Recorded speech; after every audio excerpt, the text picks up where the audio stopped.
And we're back with the 5th episode of my recap of Listen to Your Heart. There's only one episode left, guys, and it is the finale. It's what we've all been waiting for. There's 4 couples left this week, and it's pretty shocking which one gets cut. I'm so excited to be going on this journey with you guys. We have had no idea what this spinoff was gonna be like.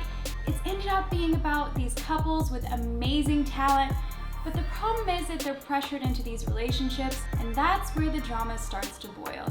This week is no different. There's tons of drama, tons of love, a lot of "I'm falling in love with you," which is a Bachelor term that nobody actually says in real life. But really, in this situation, these people are saying whatever they can to stay in this relationship so they can make it to the end, because they've got a tour that's up for grabs. It's pretty hard because normally in Bachelor seasons, the end goal is love. So if you don't want to end up in an engagement, you leave, it doesn't work out. But this time, there's actually a prize to be won.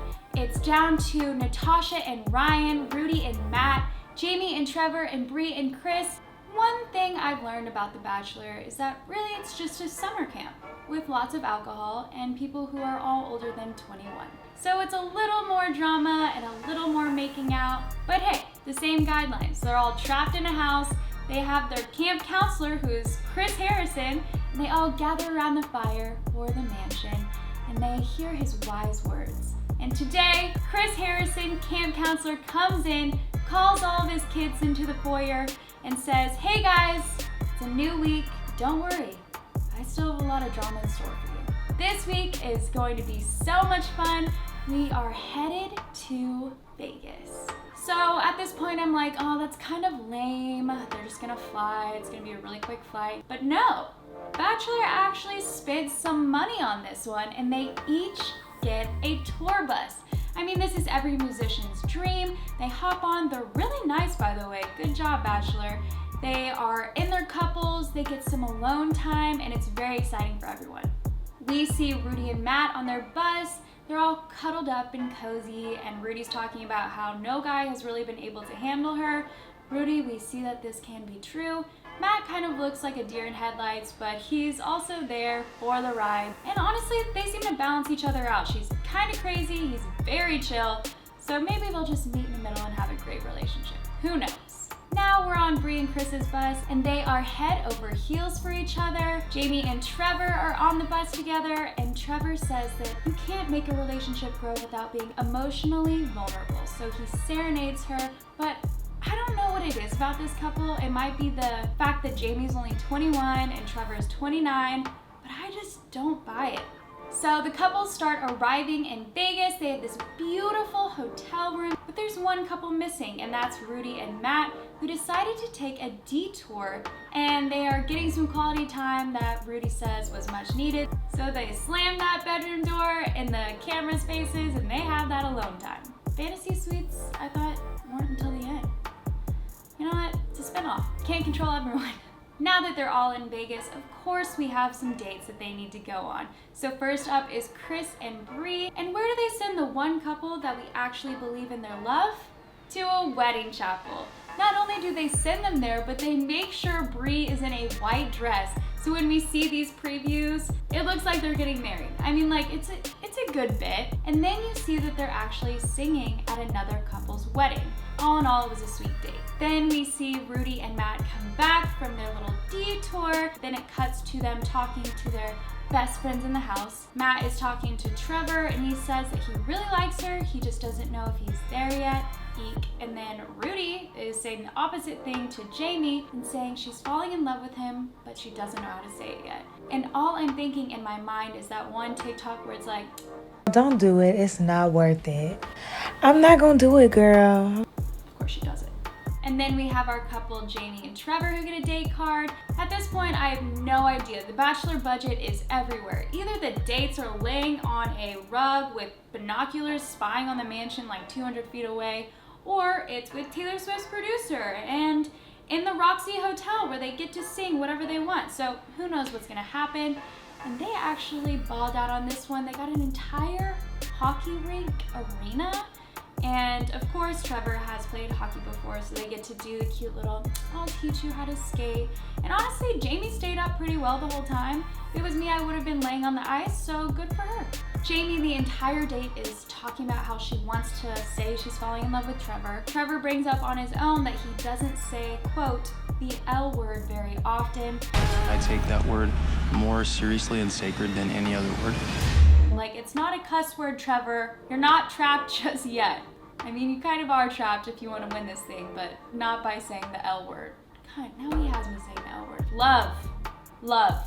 Anyways, so she thinks that after he says it means a lot to him that he's gonna say it. He doesn't, so she freaks out, but still, at the end of the date, of course, Jamie says she's falling in love with Trevor, and Trevor says it back because he knows falling in love isn't really telling her he loves her, and it'll just get him by for the next few weeks.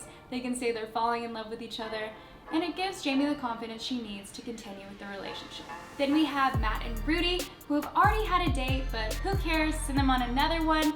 This time, they're very much happy, easygoing with each other, and they just want to have a fun time. So of course, who else better to perform about just having a good time than Shaggy? You know, the guy that sings, "Bet you got me on the counter." Who wasn't me? I mean, that's fun. It is about cheating on someone, so I mean, not great. So Rudy and Matt get to go on stage and perform with him. It's a great date. She's on a high. She's saying that it's going so well, so this is the perfect time to smack it on him that she's falling in love with him. And it's actually the opposite. Do not say it. Don't. Well, why listen to me, you know? Also, when things are good, like, don't fix something that isn't broken. So she does, of course. She gets out that hammer and she tries to fix something that isn't broken, tells him that she's falling in love with him, and Matt is horrible. He straight up goes, "You're very," no, I'm gonna do that. "You're very courageous to speak your truth that way." It's so bad. I mean, this reminds me of a lot of movies. I love you.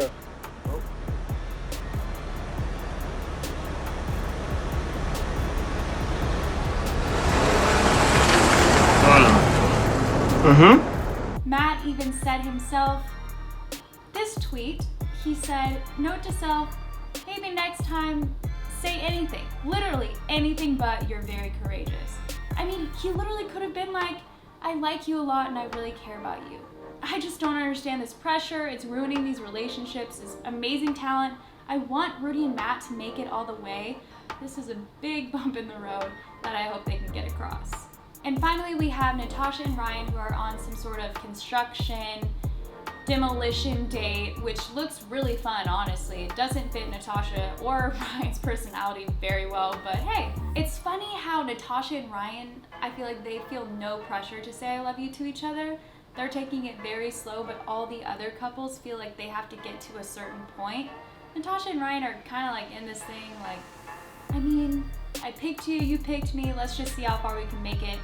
We know that we're not really a great match, but you know, let's give it a shot. Some of the couples should really think about doing that. It's singing competition time, so let's introduce you to the new judges for episode 5. So first up, we have the Bachelor celeb couple, which is Ari and Lauren, who have been known to go through the ringer themselves, but ended up stronger than ever. Bachelor celebs have no reason to be judging singing, but hey, they've done it every other episode, so let's keep it going. Then we have Pat Monahan, who is the lead singer of Train. Then we have Ashley Simpson and Evan Ross, who are actually a couple who sing together as well. So they're a great judge. I'm very excited for this panel. And Bree and Chris are up first this time. Thank goodness, because Rudy and Matt going first was scaring the crap out of everyone, and the judges all could tell that they were in love with each other and really enjoyed it. And then we see Jamie and Trevor, and I'm sorry, has the world stopped spinning? Jamie isn't nervous. This girl is confident, she's excited, Trevor's the nervous one. They go out there, Jamie is way better than she's sung in the past performances. They actually do a great job, she's fun, she's quirky. Pat, the judge, actually says she's awkward and quirky, but that it shows that she's real and authentic and that it was really fun to watch. So that was their best performance yet. Then we have Natasha and Ryan, who have been killing it on stage. Natasha's vocals are amazing, but this time something's really off. And then we see Natasha at the end of the performance saying, I'm so sorry, I messed up. And you realize she sang the wrong lyrics and started them off wrong for the entire thing. They were just trying to get back on track. The judges felt for them, but it just was not a good performance. Last but not least, the couple we've all been waiting for is Rudy and Matt, and they tear that stage up. Their chemistry was amazing. There was this transition break where it was just Rudy and her vocals were off the charts. It was the best performance I've seen on this show by far. Then it cuts to Matt after he's so excited and he says, I want to keep playing music with her forever. Flash forward and we're at the rose ceremony. We have to realize this is the last one that there will be before they're at the finale. Only 3 couples can make it through. It starts off surprisingly with Jamie and Trevor, who've been the weakest link so far, but they're the first pick, started from the bottom, now they're here. Next are Rudy and Matt, whose performance was so amazing there's no way they couldn't have made it to the next round. Now their relationship just needs to hold on and grow so we can see them win this thing. It's down to the bottom 2 and we get to see who will make it to the finale, and it's Bree and Chris. Their love brought them to that next round. It's really, really hard to see Natasha kick herself while she's already down. Her and Ryan have a great goodbye. They talk about wanting to continue their relationship. I wonder where that will go because I didn't really believe it, but honestly, it was a sweet goodbye. And I know they're both really talented, so I hope for their careers. And that's the end of episode 5. Chris ends the episode by saying, well, they're on tour, so they have to be going to another location. Where else but Music City, Nashville, Tennessee. It looks like in the previews for next week that there's fantasy suites, and we know that comes with drama, so that means you have to tune into the finale and listen to your heart and tune into my recap after, because I'm so excited to end this season together, to end this spinoff. And tell me below who you guys want to win. Personally, I want Rudy and Matt, but I'm not sure if they're gonna make it. Bree and Chris seem pretty strong, so let me know who you guys think will win below.